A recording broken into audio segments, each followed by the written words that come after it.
우리가 한 주 동안 우리 김명호 목사님을 모시고 우리가 열심히 공부를 했습니다. 이제 우리 이반은 요한복음반입니다. 그래서 이제 오늘은 요한복음에 있는 것만 여러분이 좀 질문을 하시면 좋겠습니다. 그러면 이제 목사님께서 이제 말씀을 해 주시겠습니다. 그래서 오늘 요한복음 공부반에서 요한복음에 관한 질문을 우리 김명호 목사님한테 하시면 우리 금 목사님이 대답을 주시겠습니다. 우리 질문을 생각하시는 동안에 제가 첫 질문을 드리겠습니다. 요한복음 5장 39절 뭡니까? 너희가 뭐예요? 성경에서 뭐예요? 영생을 얻는 줄 알고 뭐예요? 성경을 상고한다는 말은 뭔 말입니까? 공부하는 거니와, 그러니까 성경을 공부하는 목적이 뭐예요? 영생을 얻기 위하여. 그러니까 공부를 잘해서 성경을 잘 알면 무엇을 갖는다? 영생을 갖는다. 지식이 곧 무엇이다? 영생이다라고 생각하고 있었어요. 그러니까 말씀을 실천하는 건 둘째 쳐놓고 말씀을 아는 것이 뭐다 생각했어요? 영생 얻는다라고 생각을 했어요. 그런데 예수님이 뭐라고 말씀하십니까? 너희가 성경을 왜 연구합니까? 영생을 얻기 위하여 성경을 연구하거니와. 이 성경은 어느 성경입니까? 이 성경은 어느 성경입니까? 구약 성경밖에 없었어요. 즉 구약 성경. 그러니까 구약이라고 말 안 하고 그냥 성경이라고 말하면 구약입니다. 그러니까 구약 성경을 공부하는 이유가 그 공부를 해서 잘 알면 영생을 얻는다고 생각해서 공부하거니와 이 성경이 곧 누구에 대하여? 내게 대하여 뭐한다? 증거한다. 그러면 과연 예수님에 대하여 무엇을 증거할까요? 이제 뭐 질문입니다. 우리 목사님 이제 첫 번째 그거 대답해 주시고 여러분 이제 질문을 좀 요한복음 5장 39절 해석을 해 주십시오. 요한복음 5장 39절은 너무 유명한 기억절이 돼가지고 우리 다 알죠.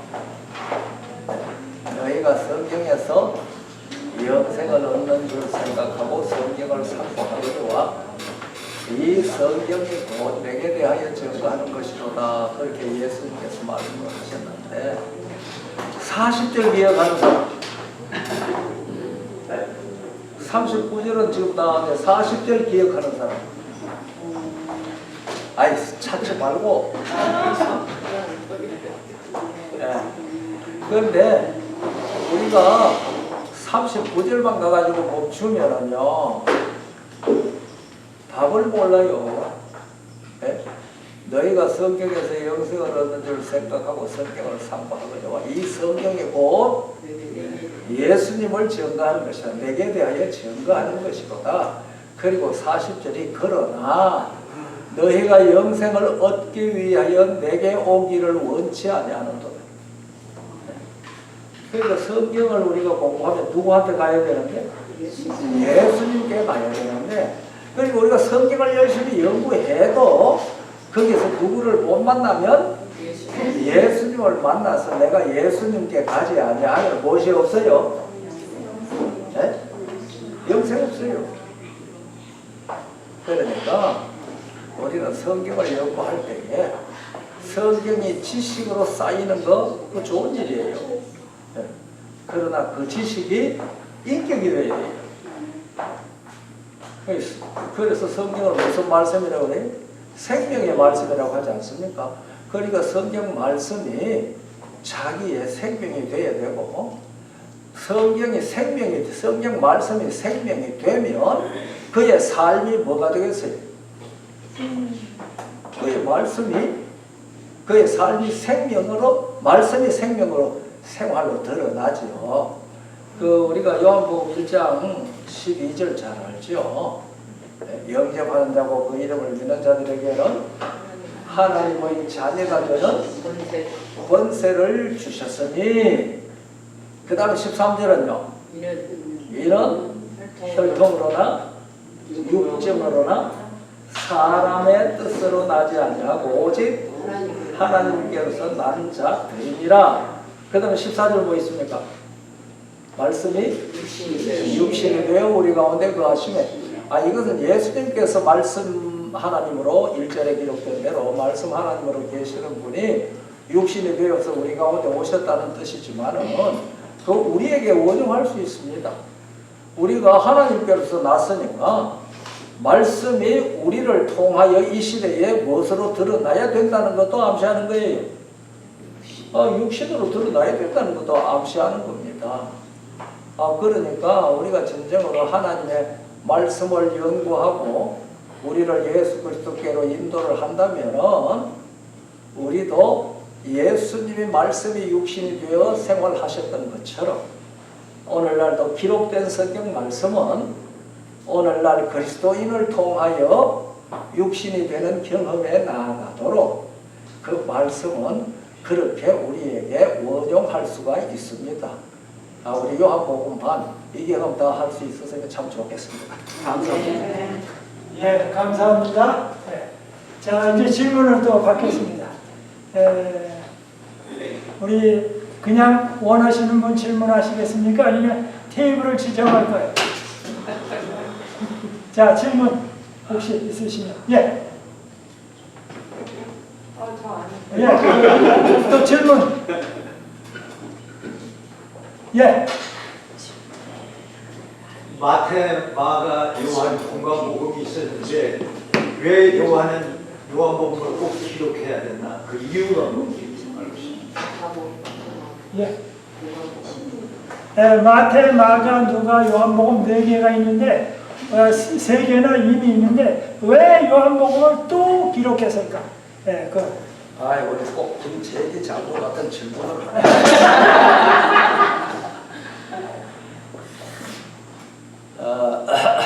여러분들이 마태, 마가, 누가복음을 읽다가 요한복음을 읽으면은 분위기가 확 달라질 거예요. 근데 오래전에 내가 These Times, 우리 교회에서 나오는 잡지 이 시대라고 하는 잡지를 한 구절을 봤는데요. 그게 무슨 말이 있는 거니까 어떤 총각이 어떤 아가씨한테 홀딱 반해가지고 따라다니면서 청혼을 했어요. 그런데 이 아가씨가 당신 네가 나하고 결혼하려면 제7일 예수 재림 교일이 돼야 한다. 신뢰받고 정말 재림 성도가 돼야 한다. 그렇기 전에는 나는 결혼 못한다. 그러니까 이 총각이요 결혼하고 싶어서 친절받았어요. 그래가지고 교회에 나갔거든요. 그렇게 친절받고 교회 좀 나가다가 결혼 목적 달성했으니까 교회 안녕. 목적 달성했으니까 이제 교회를 안 나가는 겁니다. 그러면서도 그렇게 살다 보니까 아이가 2이나 낳았어요. 한 2년 이상 3-4년 같이 살았어요. 그런데 말이죠. 교회를 안 나가고 이 여자가 자기 말 잘한다잖아요. 자기 교회 열심히 나가고 아이를 데리고 나가고 그렇게 하려니까 자기는 교회 나가기 싫은데 마음에 안 들죠. 그러니까 이제 술 마시고 도르는 거예요. 이제 술 마시고. 이 여자가 나가버렸어요. 아이를 데리고. 그래가지고 어느 아파트 들어가 2층에서 살고 있는데 그래도 그 여자를 못 잊어서 술만 마시면 그 아파트 밑에 가서 자기 와이프 사는 창문만 쳐다보고 서 있는 거예요. 그래도 그날도 술을 잔뜩 마시고 거기에 가서 탁 여자가 딱 내다보더니 문을 탁 닫아버렸어요. 그러니까 그저 술 취한데 이 드렁크 들어와 있고 그렇게 운전을 해가지고 거기 오다가 보니 자기 집, 아버지 집이 가까이에 있어서 거기 와서 기구차를 세웠어요. 그 문이 열려서 들어갔대요. 그런데 차를 타고 술은 잔뜩 취해가 오면서 하나님 정말 당신이 있습니까? 당신이 그럼 대답 좀 하시오. 그렇게 고함을 쳤답니다. 아무 대답이 없어요. 조금 오다가 또 그래 고함을 쳤어요. 아무 대답이 없어요. 아니 세 번째 또 그렇게 고함을 쳤어요. 아무 대답이 없어요. 그러니까 그러면 그렇지 하나님의 있기는 뭐가 있어? 그런데 그러다 보니 자기 아버지 집 앞에서 온 거예요. 그래서 저기 차를 세워놓고 문을 열고 들어갔어요. 집에 아무도 없어요. 어디 다 외출하고 안 계세요. 그러니까 그게 이제 이 응접실 소파에 떠 앉아가지고 술은 잔뜩 취했는데 앞에 잡지가 있는데 이 시대 디스타임스 잡지가 있어요. 그러니까 그 잡지를 척 열었어요. 탁! 좀 술에 취하고 탁 열었어요. 열었더니 뭐라고 그러냐는 거예요. 눈에 딱 들어온 문제가 만약에 당신이 하나님을 못 만났거든 그렇게 적혀있어요. 그러니까 그걸 하나님을 못 만났거든 어떻게 하라 말이야? 그렇게 눈이 번쩍 떨어졌어.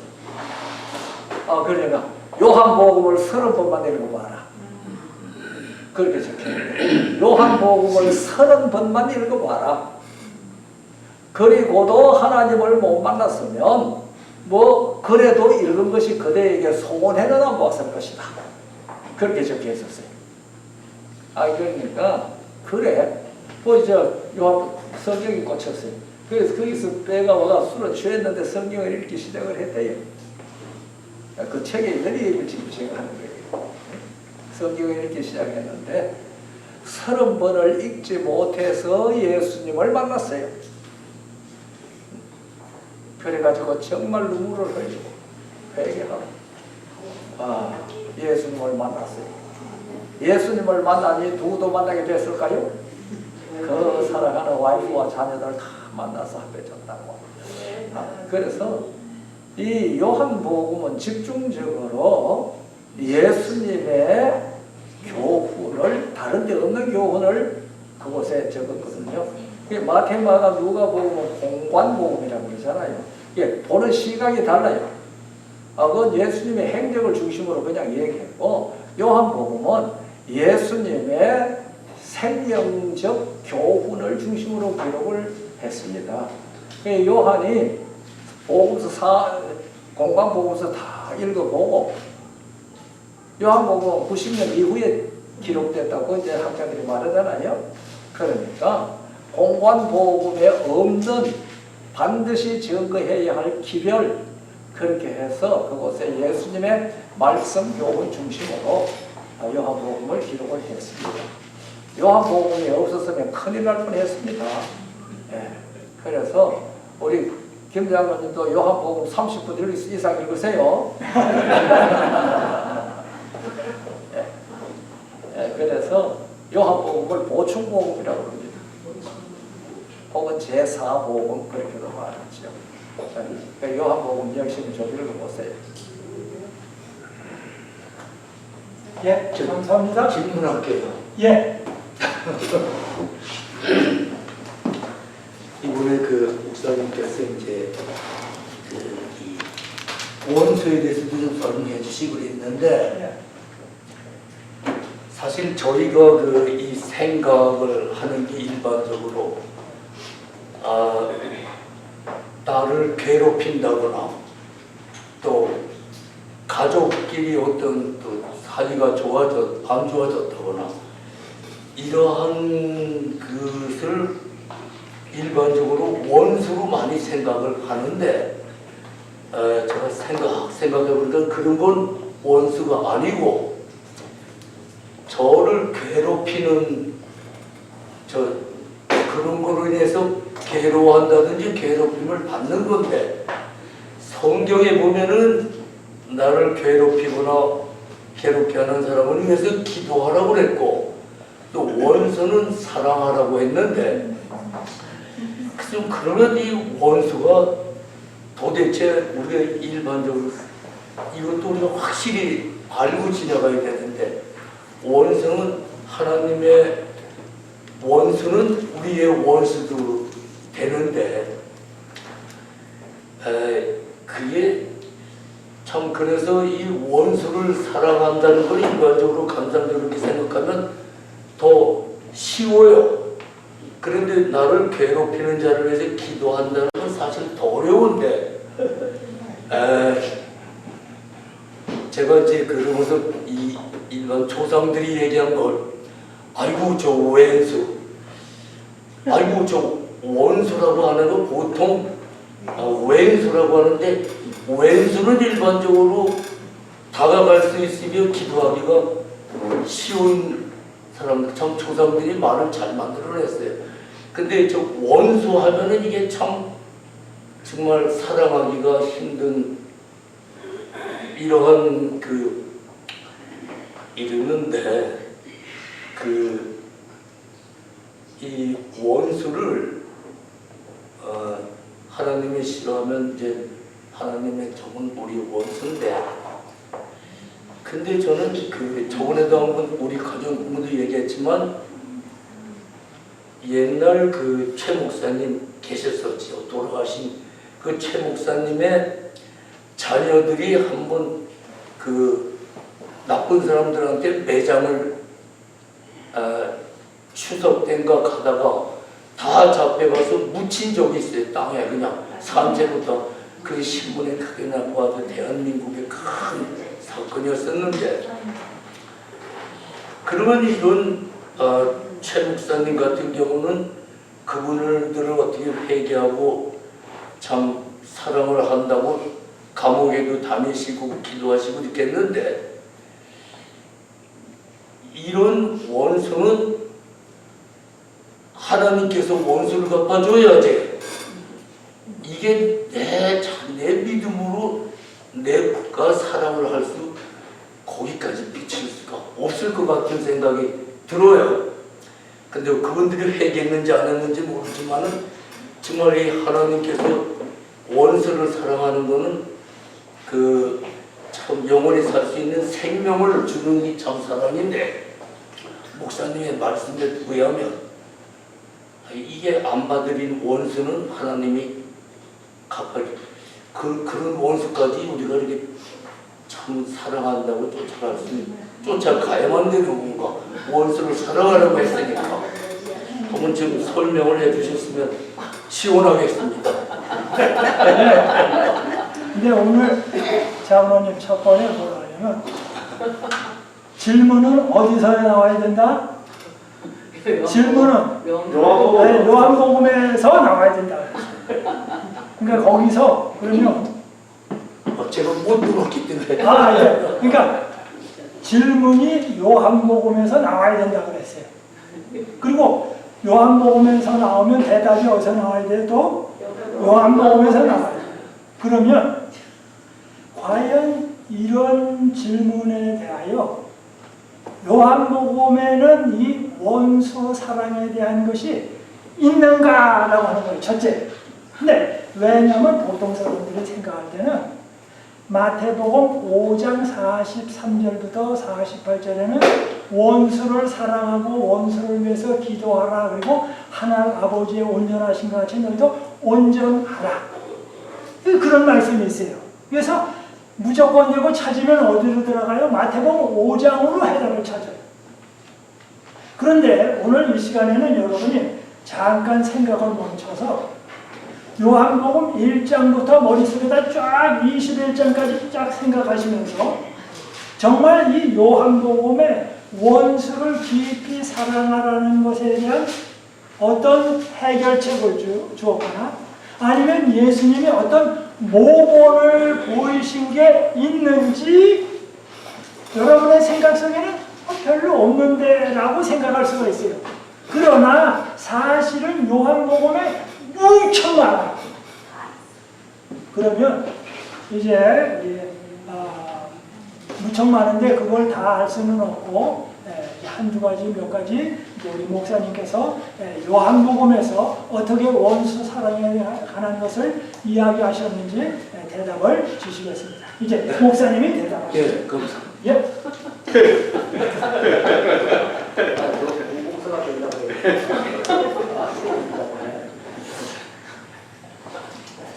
그 목사님, 그 하갈과 사라는 그게 원수를 해야 되는지 괴롭게 한 건지, 그 저는 사라가 하갈을 내쫓고도 기도 많이 했을 거라고 생각해요. 그러면 그 이제 성경은 간단하게 사고만 기록하잖아요. 그래서 그게 우리가 구원의 도리를 깨닫는데 필요한 것 이상으로는 기록하고 있지 않은 것 같아요. 이거 성경 기록하고 일반 사회의 문학 작품들이나 그런 기록하고 다르잖아요. 그것들은 무슨 사건이 있으면 그 원인부터 시작해서 어떻게 진행돼 가지고 이런 일이 나가 이런 결론이 났는지 그걸 열심히 설명을 합니다. 그런데 성경은 결과 지어진 일만 딱 기록을 하고 그 다음에는 그게 어떻게 해결되느냐 하는 쪽으로 초점이 맞추어져 있지, 왜 그런 일이 생겼는지에 대한 얘기는 거의 안 합니다. 왜? 그 얘기 한번 해봤더니 이미 생긴 그 일이 안 없어져요. 그러니까 우리 주님께서는 어떻게 해결하느냐 하는 그쪽에 초점을 맞추고 성경이 기록되어져 있습니다. 그러니까 뭐 하갈과 사라 사이의 얘기도 그저 그쪽 얘기를 해놨지, 그 후에 사라가 하갈을 위하여 기도했다든지 하갈이 뭐 회개하고 돌아왔다든지 그런 얘기는 성경에 없어요. 그러나 이제 갈라디아서에 가가지고 그것은 두 언약을 상징하는 것으로 우리에게 얘기를 해주고 있지 않습니까? 그러니까 그것이 기록된 것이 두 언약, 옛 언약과 새 언약에 대해서 우리에게 복음적 교훈이 되니까 그걸 기록한 겁니다. 그러니까 그걸 갖다가 우리가 성경에 없는 걸 그 다음에 소설 갖다 붙여서 설명을 하는 것은 잘 써놓으면 재미는 있겠죠. 그러나 그것이 사실인지 사실이 아닐는지는 우리가 모르거든요. 그리고 이제 우리가 성경에 원수 갚는 것은 내게 있다고 하나님께서 여러 번 말씀하셨습니다. 그러니까 우리는 원수를 내가 갚으려고 하는 대신에 원수를 사랑하고 기도하는 일이 우리가 할 일인 것으로 성경은 우리에게 가르쳐 준 것 같거든요. 그런데 사랑하는 게 말입니다. 감성적으로 사랑하는 말은 아니라고 제가 말씀드렸잖아요. 그도 구원받아서 영원한 생명을 얻는 자리에 올 수 있도록 기도하는 게 원수를 위하여 기도하는 것 아니겠습니까? 그런데 우리 요한복음에도 예수님을 그렇게 핍박하는 사람을 위해서 예수님께서 불쌍히 여기시고 그들도 복음을 알도록 하기 위하여 뭐 구체적으로 나와 있지는 않지만 기도하시고 말씀하셨죠. 그러니까 뭐 요한복음에는 원수라는 말이 직접적으로 안 나옵니다. 그리고 원수를 사랑하라는 말도 요한복음에는 직접적으로는 없습니다.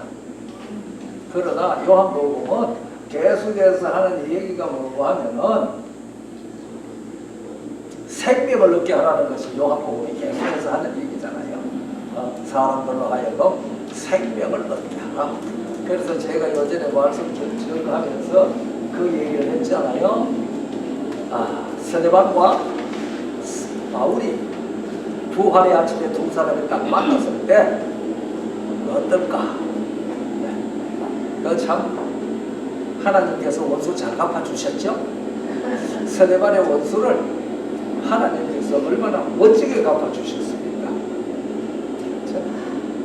그러니까 원수 갚는 것은 하나님께 맡기십시오. 구체적으로 이렇게 저렇게 하는 얘기를 주께서 우리에게 주시는 은혜대로 우리는 거기에 대처하는 수밖에 아무것도 없습니다. 저는 그렇게 믿고 그렇게 깨닫습니다. 자, 아버지 고수 때문에 너무 염려하지 마십시오.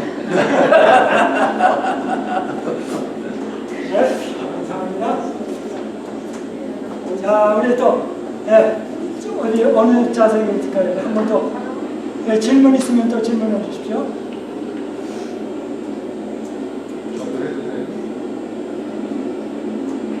자, 그러면, 목사님, 예, 저 어렸을 때 유아 세례를 받았는데 우리 교회 와서 침례를 꼭 받아야 됩니다. 유아 세례를 받으셨다면? 예, 어렸을 때 다른 교회 다닐 때 예, 유아 세례를 받았는데 우리 교회 와서 다른 침례를 교회에서 받으라고. 예, 세례를 받았는데, 예. 저도 유아 세례를 받았는데, 예, 여기 우리 교회에 나오면서 침례를 다시 받아야 되느냐, 그 질문인데요. 제가 독일에 구경을 갔는데, 마틴 루터가 그 재판 받고 도망가가지고 숨어있던 성에 구경을 갔습니다. 그 성 이름을 내가 잊어버렸는데, 거기 갔더니요, 탑이 있어요. 탑이 있는데, 6층인지 거기에 가니까, 청수를 잘 기억 안 나는데, 우물이 하나, 우물 같은 게 하나 있어요. 구덩이가 하나 있어요. 그런데 사람이 들어가면은, 이렇게 불신하기도 그리 쉽지 않아요. 그 좁은 구덩이에요. 그런데 그게 뭐라고 딱 붙어 있는 거 설명, 그 구덩이가 뭔지 설명이 붙어 있었어요. 뭐 하냐면, 유아 세례를 반대하는 사람을 가범이에요. 그러니까 이 캐톨릭에서 유아 세례를 받으라고 내린 거예요. 그런데 그 중에 이 12사람이 이 유아 세례에 그것은 성경적이 아니다. 그러니까 반대했어요. 그러니까 그 좁은 그 우물 같은 그 구덩이에 12사람을 집어넣은 거예요. 그러니까 막 포개있는 거예요. 그래가지고 음식도 안 주고 하루 한 끼도 없던가. 그래가지고 이틀, 3일 지내고 일주일 지내니까 다 항복하고 나갔어요. 찬스한다. 그러니까. 그리고 마지막에 한 사람은 끝까지 반대하다가 거기에서 죽었더라고요. 굶었어요. 제가 그걸 이렇게 보면서, 자, 유아 세례가 성경적이 아니기 때문에 그것을 끝까지 수용하지 않다가 순교까지 할 만큼 가치 있는 진리인가? 근데 그 생각을 한참 했어요. 답은 못 얻었어요. 그런데 성경은 어린이에게 세례를 주라고 하는 얘기가 없죠. 그런데 성경은 무엇은 있어요? 어린이 보험하라는 보험. 어린이를 나는 주님께 드립니다 하고 어린이 보험하잖아요. 보험이 있습니다. 어린이 보험하는 것은 사실은 부모 보험하는 겁니다. 어린이 제가 못 알아요. 그러니까 어린이를 보험한 부모는 그 어린이를 하나님께 바친 사람으로서 잘 길러야 된다. 그 얘기가 어린이 보험의 의미입니다. 그리고 이제 어린이가 그렇게 자라서 의식을 가질 때, 내가 예수님을 믿어서 예수님 앞에 침례의 의미가 뭔지도 알고 그렇게 되었을 때에 성경을 가르쳐서 침례를 주는 거. 그 자기가 결심했거든요. 하나님 뜻대로 살겠습니다. 그러니까 그런 아무런 의식 없이 유아 세례를 받았는데 그렇기 때문에 나는 세례 받았다. 그건 별로 찬성하지 않거든요.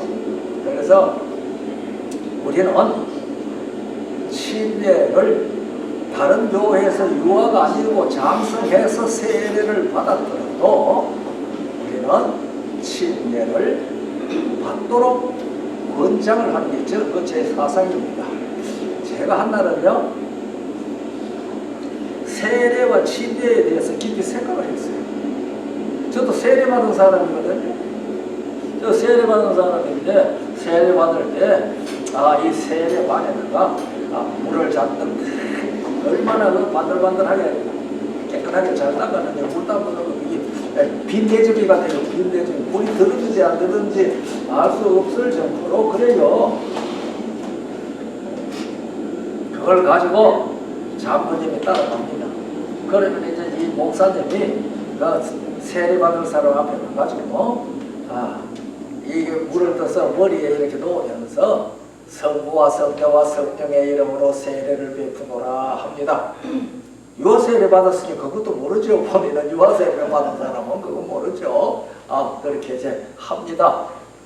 그런데 우리가 로마서 6장 3절로부터 쭉 읽어 나가면 이 침례는 예수님과 함께 죽고 예수님과 함께 장사되고 예수님과 함께 부활하는 것을 나타내는 예식이거든요.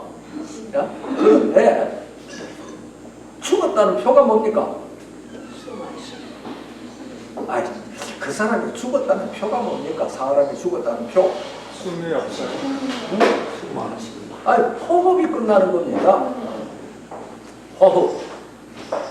그러니까 의사들이 그 사람을 뇌사 상태에 있어도 호흡하는 동안 사망 판정을 안 하죠. 호흡이 완전히 끊어져야 사망 판정을 합니다. 여기 의사분 안 계시나? 네. 그런데 세례 받는 동안에 계속 숨 쉬고 있어요, 안 쉬어요? 세례 받는 동안에 세례 받는 사람이 숨을 계속 쉬어요, 안 쉬어요? 쉬지요. 죽었어요, 안 죽었어요? 안 죽었어요. 그래서 제가 침례와 세례를 놓고 가만히 생각을 하다가 정말 깜짝 놀랐습니다. 이 침례 물속에 들어가면 비록 1초도 안 되는 시간일지 모르지만은 호흡이 없습니다. 물속에 들어가서 호흡 못 하잖아요. 그러니까 완전히 죽었다는 것을 상징합니다. 그리고 물속에 들어가니까 장사됐다는 것도 상징합니다. 그런데 세례를 하는 동안에는 무엇을 했다는 것을 나타내? 안 죽었다. 그걸 나타내는 거잖아요. 안 죽었다. 안 죽었다는 것을 나타내는 것이 세례 예식입니다. 그래서 내가 깜짝 놀란 것은 무엇인가 하면은 영혼 불멸설을 믿는다는 것을 고백하는 예식이구나. 참 사탄이 기묘하게 이걸 교회로 끌어들였는데 그 세례는 예수를 믿기는 믿는데 어떤 예수를 믿겠다고?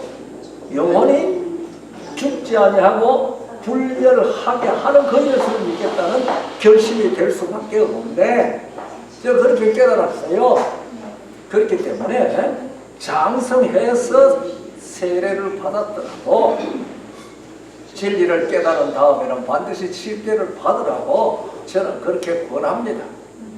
침례교에서 침례를 받았어도 침례를 우리 와서 이 진리를 바르게 깨닫고 침례를 받으라고 저는 그렇게 권합니다. 왜냐하면 이 뜻을 알았으니까요. 저는 장로교에서 세례를 받았던 사람인데 재림교회에 와서 침례를 받았죠. 그런데 지금 얘기했던 이러한 의미를 그 당시에는 잘 깨닫지 못하고 성경이 침례 받으라고 했으니까 침례를 받았잖아요. 근데 나중에 이것을 깨닫고 나니까요, 침례 다시 받아냈으면 좋겠다. 이 생각이 들었어요. 그런데 지금 제가요, 김영호 목사 재침례 받겠습니다 하고 침례 받으면은 사람들이 또 뭐라고 하겠어요?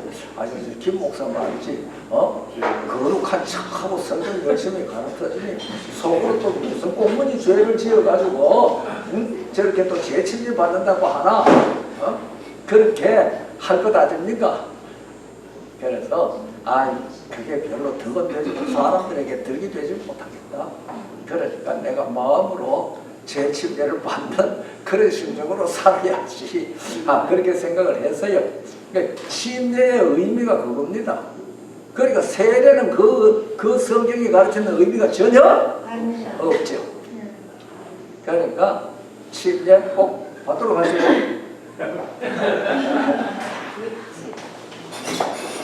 하늘에 계시는 사랑하는 아버지, 오늘 또 목사님을 통하여 아버지의 말씀을 깊이 다시 한번 깨닫게 하여 주시니 감사드립니다. 이제 오늘 이 복되고 거룩한 이 안식일 주님과의 큰 교제를 나누며 오늘의 주시는 저희에게 주시는 하나님의 축복을 잘 누리면서 안식일을 보내게 하여 주시옵소서.